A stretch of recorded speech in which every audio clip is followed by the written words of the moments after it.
Welcome to Mohan reel play channel. So India versus New Zealand fourth టీ20 review చెప్పుకుందాము. Fourth టీ20లో New Zealand విజయం గెలిచింది. సో 3 టీ20లో ఓటమి తర్వాత న్యూజిలాండ్ ఫోర్త్ టీ20లో వాళ్ళు విజయం సాధించారు.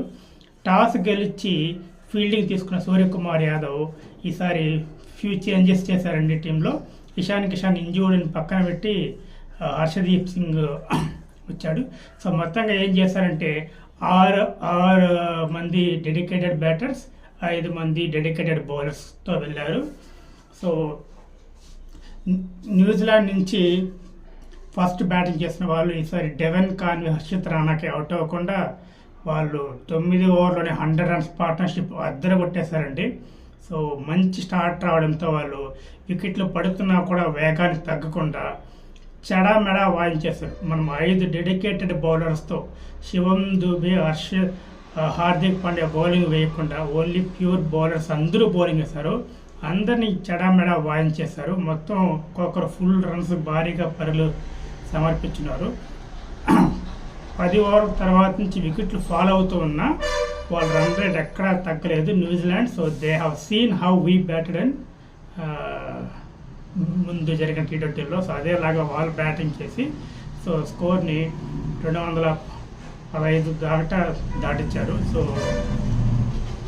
ముఖ్యంగా టిమ్ సీఫర్ట్ ఫుల్గా చెలరేగి ఉత్తికి ఆడేశాడు. ఓకేనా, గ్లెన్ ఫిలిప్స్ తర్వాత మిచెల్ కాండే వీళ్ళందరూ చెడామెడా వాయించేశారు. కుల్దీప్ యాదవ్ని ఆరేశారు.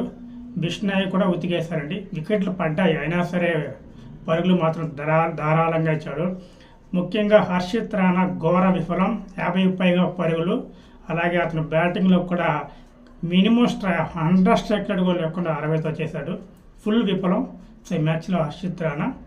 మళ్ళీ ఇంకా ఇండియా చేజింగ్కి వస్తే సో 215 మరోసారి 15 ఓవర్ల కొడతారనిపించారు అని అనుకున్నారు అందరూ. కానీ first ball golden duck. Abhishek Sharma first match super hit, second match duck out, third match super hit, fourth match duck out. So he want be either hero or zero, అలాగే ఉంది పరిస్థితి. సంజు సామ్సన్కి మరో అవకాశం లభించింది. సో ఈసారి అయినా కొడతాడని ఆశించారు. మరీ ఒక్కసారి 20 పరుగులు చేసి అవుట్ అయ్యాడు. 20 చిల్లర. సో 20-30 అంతా సరిపోవు, కనీసం 50 అన్నా కొట్టుండాల్సింది. సూర్య కూడా వెంటనే అవుట్ అవడం, 3 వికెట్ల ఇన్సైడ్ పవర్ ప్లే తర్వాత ఇమీడియట్గా పడిపోవడంతో రింకు కొంచెం స్టడీగా ఆడడానికి ట్రై చేశాడు. హార్దిక్ పాండ్యా ఎన్ని షాట్లు కొట్టాలని చూసినా ఒకటే కరెక్ట్ అవ్వాలా. Maybe it's not Hardik day.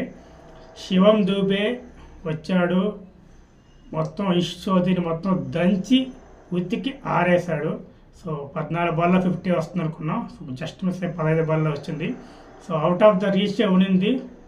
So కానీ దూబే ఉంటే ఏదైనా మరోసారి మ్యాజిక్ చేస్తారని అనుకున్నాం. కానీ అందులో పలపల వికెట్లు అవుట్ అవడంతో సో మనం ఆల్అౌట్ అయిపోయాం.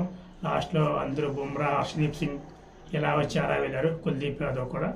సో బిగ్ లాస్ ఇండియా, ఒక 40-50 రన్స్తో లాస్ అయ్యారు. సో మన బలహీనత మరోసారి బయటపడింది, 8 వరకు బ్యాట్స్మెన్ లేకపోవడం. సో ఏం చేంజెస్ ఉంటాయి వరల్డ్ కప్ టీంకి దీనికి? So Akshar Patel, Hardik Pandya, Shivam Dube, Varun Sandesh, so 4 bowling వేయలేదు. సో బ్యాటింగ్లోకి వస్తే ఏం అడిషనల్గా మిస్ అయింది? So maybe Ishan Kishan or Tilak Varma and Akshar Patel batting miss అయింది. సో కాబట్టి విల్ సీ 5th మ్యాచ్లో ఏం చేంజెస్ చేస్తారు, ఏ ప్రయోగాలు చేస్తారు. లాస్ అయ్యి వరల్డ్ కప్కి వెళ్ళడం బాగోదు. సో విన్నింగ్ మొమెంటంలో వెళ్ళాలి, మనం ఆ మ్యాచ్ ఎలాగైనా గెలవాలి. చూద్దాం గౌతమ్ గంభీర్ అండ్ సూర్య టీం ఏ ప్లాస్తో వస్తారు, ఎలా గెలుస్తారో 5th మ్యాచ్లో చూద్దాం.